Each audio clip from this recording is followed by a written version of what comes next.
isso aqui. Aquilo que Deus entregou para você falar, aquilo que Deus colocou na sua boca, na sua mão para você fazer, não guarde, faça.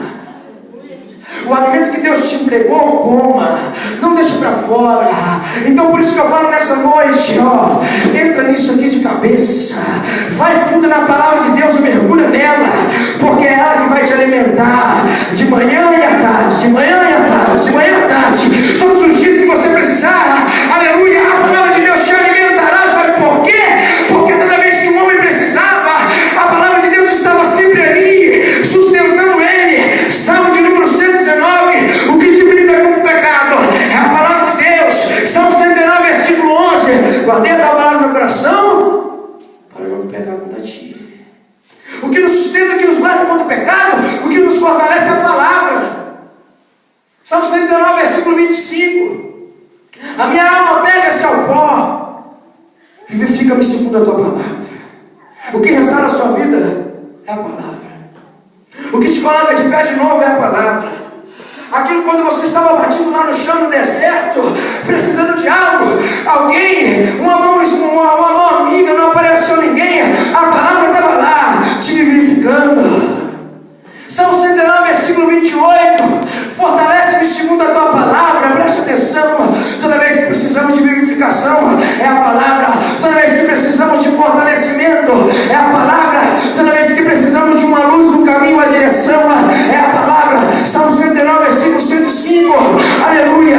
Lâmpada para os meus pés é a tua palavra e luz para os meus caminhos, aleluia.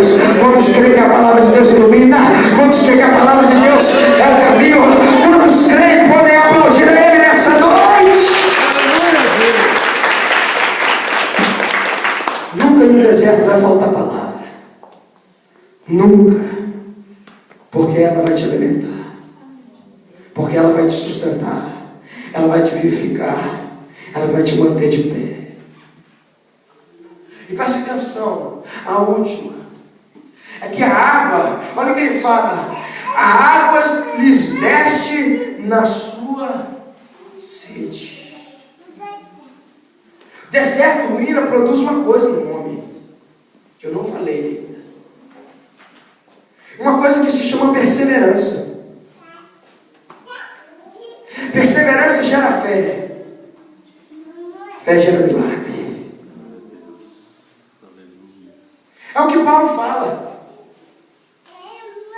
É por isso que ele liberou uma palavra que todos nós conhecemos. Porque Paulo, antes do versículo 13 do quarto capítulo da carta aos Filipenses, Paulo está falando daquilo que ele padecia, daquilo que ele sabia ter por causa do Evangelho. Ele falou que ele sabia viver no muito, sabia viver no pouco. Ele falou que ele sabia viver sarado e sabia viver enfermo. E que no versículo 13 ele fala: porque posso todas as coisas naquele que me fortalece. Por quê? Por causa do Evangelho. Ele padeceu perseguição, ele foi caluniado, ele foi difamado, mas com o deserto, com a ruína, Deus produziu perseverança no coração dele. E quando a perseverança gera no homem, é gerada também fé. E a fé é a prova das coisas que não se esperam e o firme fundamento daquilo que não se vê. Então se preocupa não, meu querido. Quando você estiver sendo perseguido, vai haver uma perseverança, vai haver uma continuidade, porque isso é fé. Fé, eu não tenho fé hoje, eu tenho fé sempre.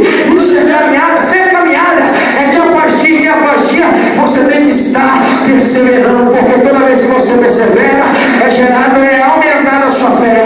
E quanto maior a sua fé, maior o milagre que vai chegar nas tuas mãos. Aleluia. Perseverança gera fé. Fé gera milagre. Porque a fé é o que liga os dois mundos, o físico e o espiritual. A promessa de Deus foi feita para você, ela está feita no mundo espiritual. O que faz ela sair do mundo espiritual e vir para o mundo físico é uma coisa que chamamos de fé. É por isso que a fé tem poder. E a fé é um poder que Deus deu ao homem. Nós temos fé.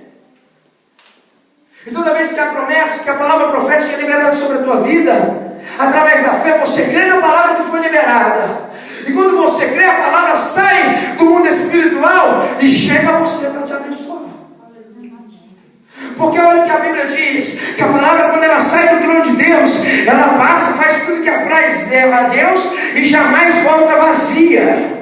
Toda vez que uma palavra de Deus é liberada do trono, ela passa sobre você, te vivifica, te restaura, te coloca de pé, faz acontecer, para depois ela chegar no céu novamente.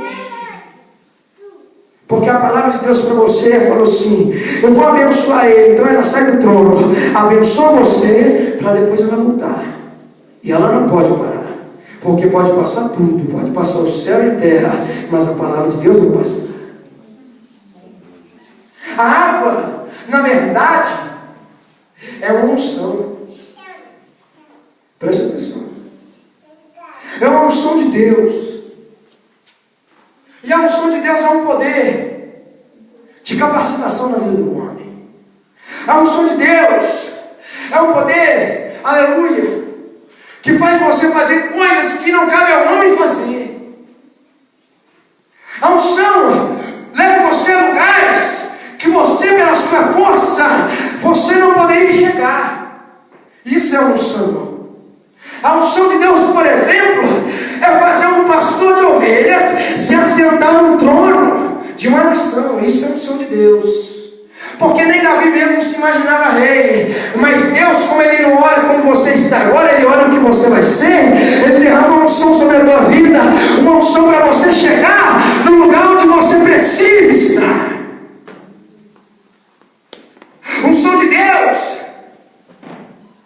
é quando Ele unge Bezalel e Eliabe para fazer a obra do tabernáculo, coisa que Deus havia mostrado a Moisés, coisas celestiais, para fazer tudo perfeitamente na terra. Isso é unção. Então toda vez que você estiver no deserto, se prepara, porque vai ser vinda sobre você uma unção da parte de Deus.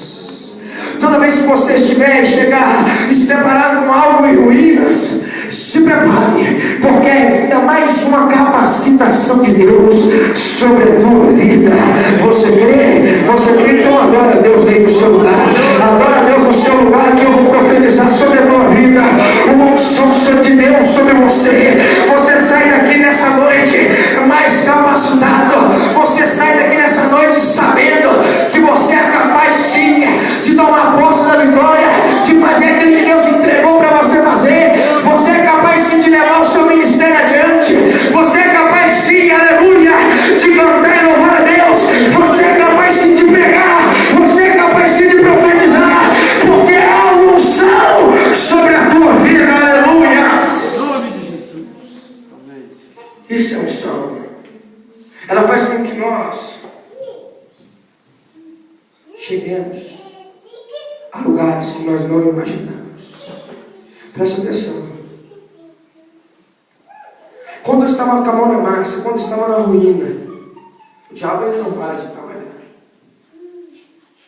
Porque quando todo mundo estava ali sendo capacitado por Deus, enquanto todo mundo estava sendo cheio de Deus, estava com a palavra de Deus, o decreto de Deus sobre a vida deles, e o diabo já havia feito muitas coisas contra, ele ainda continua trabalhando, porque em todo tempo eram chegadas, presta atenção,